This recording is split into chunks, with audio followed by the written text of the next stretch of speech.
Straight ahead on Law&Crime Daily. This is the first time in American history that law enforcement agents have executed a search warrant at the home of a former president. A Florida judge hears arguments on releasing the Mar-a-Lago search affidavit. Plus, the Murdaugh murder mystery. Attorneys for disgraced lawyer Alex Murdaugh seek the evidence behind his arrest over the murders of his wife and son. And jurors are expected to hear from Kobe Bryant's widow as Vanessa Bryant sues Los Angeles County first responders over the sharing of graphic images of her husband's and daughter's remains. Then later, I was very upset. And it felt like the end of our friendship. a friend of the victim takes the stand in the Ohio staged suicide trial of Matthew Moore as he faces murder charges in the 2020 death of his wife. Law&Crime Daily covering court cases from coast to coast.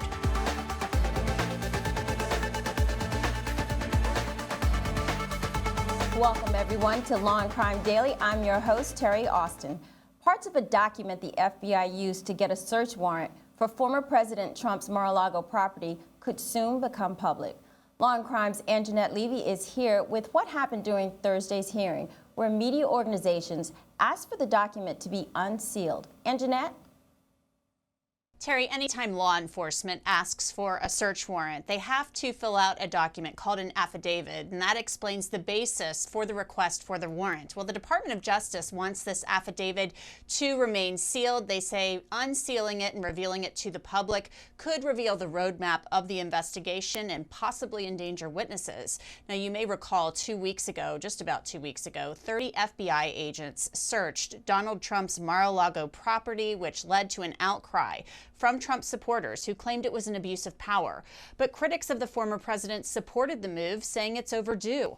Documents showed that agents seized classified records, some marked top secret, and that President Trump was being investigated for obstruction of justice and violations of the Espionage Act.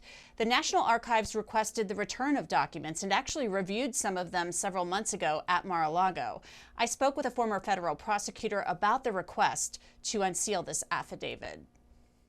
Typically, affidavits are unsealed only when the target of the investigation is arrested or the investigation has concluded. So it would be surprising and really something that usually does not happen if the magistrate judge were to order the affidavit unsealed. Now, that was former federal prosecutor Nima Rahmani, who said he was actually surprised that Magistrate Judge Bruce Reinhart said that he was considering unsealing portions of this affidavit. Reinhart told DOJ lawyers that they needed to present a redacted copy of the affidavit to him by noon next Thursday.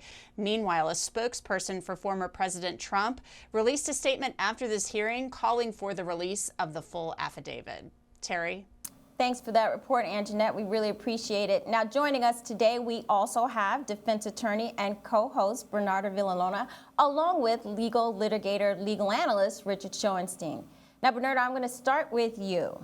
As a former prosecutor, do you think disclosing the contents of the affidavit would actually compromise the investigation?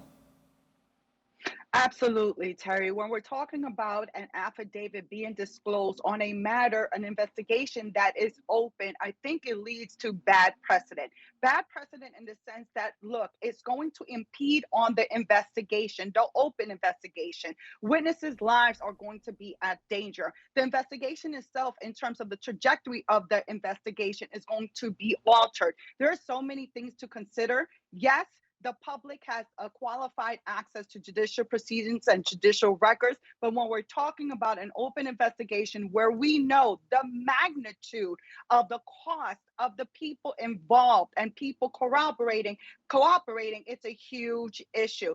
But we're going to have to wait and see because, again, the redactions haven't been submitted to the judge. And what I see as a former prosecutor is that that affidavit is going to be heavily redacted. You're going to be reading that as is, has. You're not going to get much information out of it.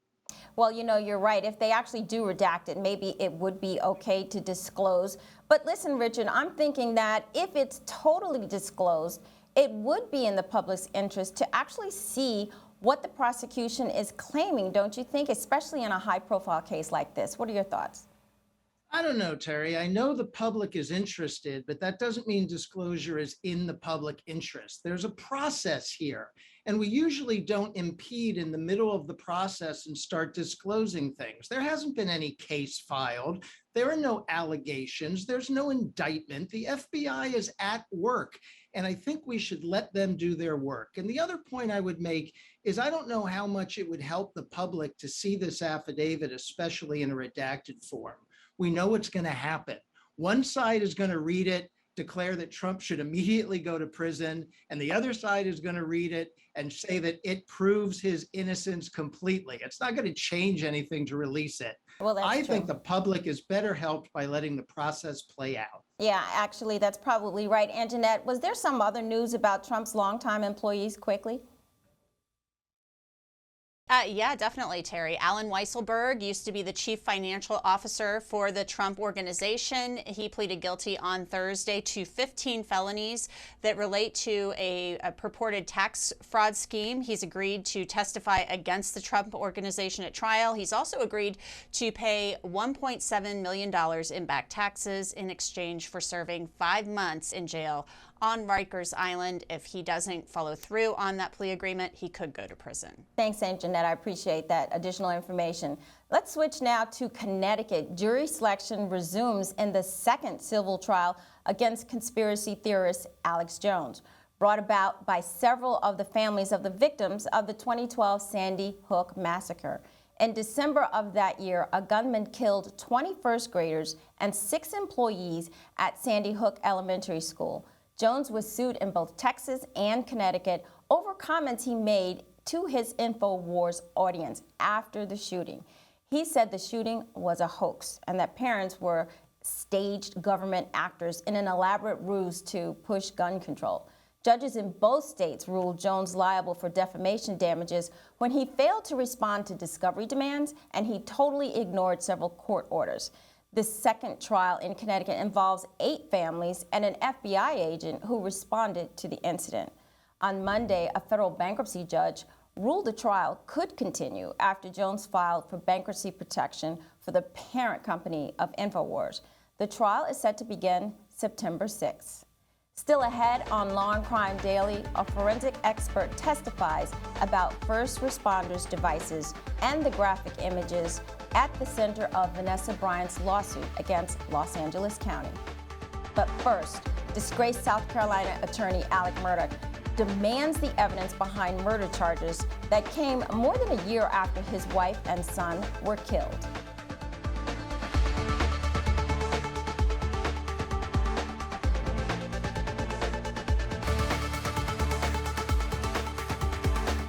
Welcome back. Attorneys for disgraced South Carolina attorney Alex Murdaugh are seeking a new court hearing after they say prosecutors failed to share evidence in connection with the charges that he killed his wife and son.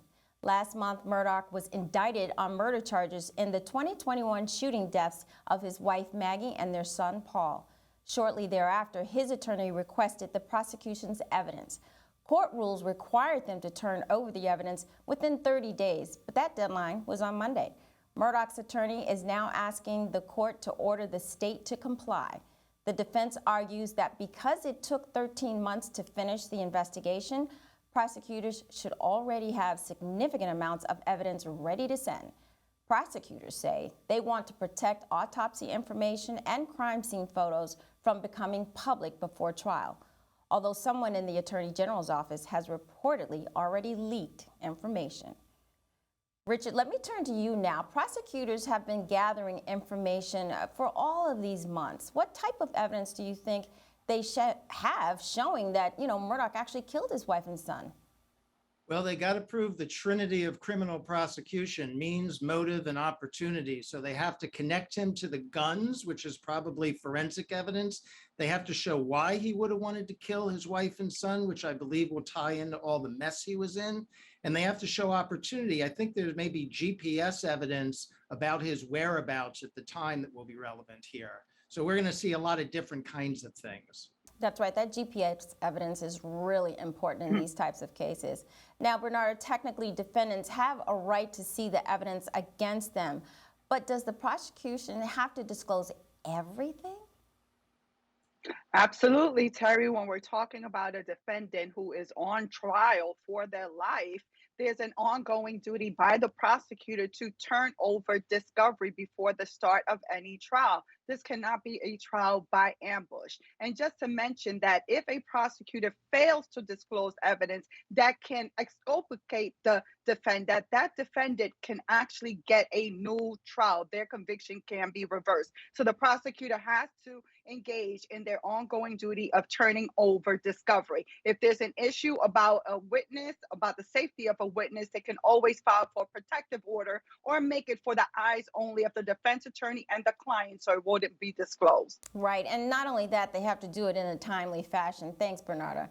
All right, coming up on Law and Crime Daily, Vanessa Bryant versus Los Angeles County, the latest on the lawsuit from Kobe Bryant's widow. Plus, the Ohio stage suicide trial of Matthew Moore, as the victim's friend takes the stand, telling of the last time she saw Emily Noble alive.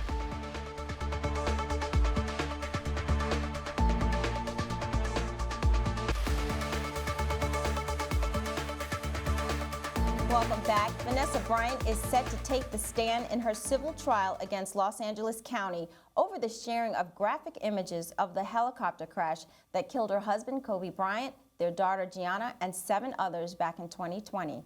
The lawsuit claims close-up photos of the remains of Kobe and Gianni were distributed on at least 28 Sheriff Department devices and at least a dozen firefighter devices. The county says any photos taken of the scene were for investigative and informational purposes only. So far, the jury has heard from several first responders who were at the crash site after the helicopter plunged into a hillside. Late Wednesday, a forensic expert testified about those devices, saying some evidence was permanently deleted when county employees were told to delete images. Some responders obtained new devices. At least one was reported to factory settings, deleting any evidence. Thursday, jurors heard from Los Angeles County Fire Department officials ahead of Vanessa taking the stand. One denied saying crass comments at the Golden Mike's award ceremony about seeing Kobe's burned body. Another denies moving sheets to photograph human remains at the crash site. Bernarda, what are the strengths and weaknesses of this case? I mean, at the end of the day, who do you think is going to prevail? Terry, I think that the defense is doing themselves in this case, in the sense there are so many inconsistencies among the witnesses that leads to credibility, in the sense of that the jury is going to be like, why are there inconsistencies? Why are you lying about things that were said? So that's going to play against the defense. But in terms of what are bad facts, the factory settings on the phone, the deletion of photos from the phone, in terms of the bar video where it shows that one of the defendants was showing the photo to someone else. So all of that goes against the defense in this case. What Vanessa Bryant has working for her is the emotion. It has that no one ever wants to see that their pictures of a loved one that has passed away is being sharing around like if it were a bunch of cards. So I'm hoping that Vanessa Bryant, at least in punitive damages, is able to prevail. That's a very good point. I mean, at least it would send a message that you should not be doing anything like this ever again. Richard, don't you think, in fact, that the police and firefighters should have a policy that evidence cannot be destroyed, especially if litigation is probable? Absolutely. I mean, as a general matter, everybody should preserve evidence, and that includes everybody on the street, man on the street, woman on the street, and it certainly includes law enforcement and other public service. If there is an incident that is likely, that is in an investigation or likely to end up in court, evidence has to be preserved. There is a slight complexity here because apparently there was some effort to reduce the distribution of these photos that could be a factor as to why some of the deletions happened. But apart from that, preservation should be the rule of thumb. Right, I agree, 1,000,000%. Let's switch now to Florida, where the Parkland school shooter is back in court ahead of his penalty phase trial, resuming next week. Today's hearing focused on the defendant's brother and his roommate, who are expected to testify for the defense. Back on Valentine's Day in 2018, the defendant entered Marjorie Stoneman Douglas High School and killed 17 people and injured 17 others. In October, he pleaded guilty to 17 counts of murder and 17 additional counts of attempted murder. Our jury will now decide if he receives life in prison or the death penalty. The Parkland shooter's brother, Zachary Cruz, and his roommate, Richard Moore, who are set to testify for the defense, filed a motion objecting to certain questions asked when they were deposed. They argue questioning about topics such as home, family life, political views, and participation in protest movements are not appropriate and are irrelevant to the case.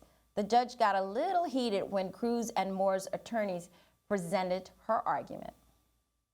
The bottom line is we want the court to understand that we feel this is continued harassment by Broward County, and it is tantamount to witness tampering. Asking a witness questions like, have you ever been arrested? Are you married? Where do you live? I read both the depositions in full last night. You're saying there's continued harassment that would warrant the Florida Department of Law Enforcement getting involved?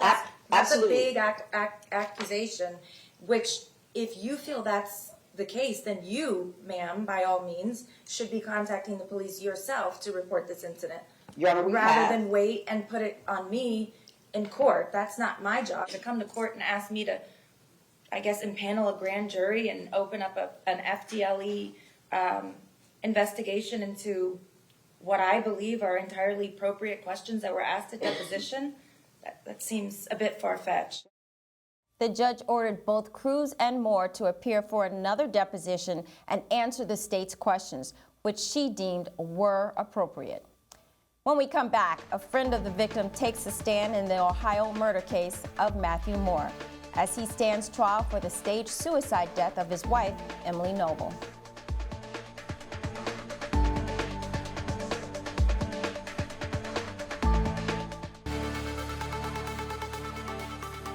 Welcome back. Testimony on day 2 in the murder trial of Matthew Moore included friends and neighbors of the couple, as the Ohio man faces charges in the staged suicide death of his wife, Emily Noble.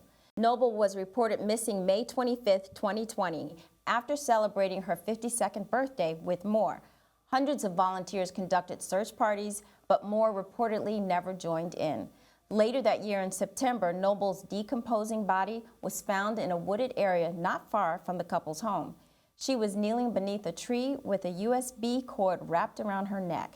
Authorities say her death was staged to look like a suicide, but the evidence said otherwise. Officials had to use dental records to identify her body, and an autopsy revealed Noble suffered multiple facial and neck fractures.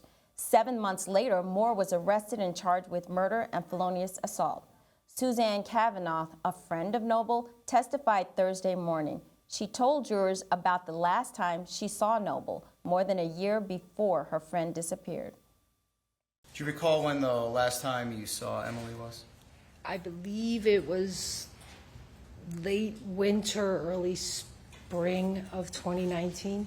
Did you observe anything about Emily on that date, the last time you saw her? I observed bruises on her arms. Did you ask Emily about it? I did.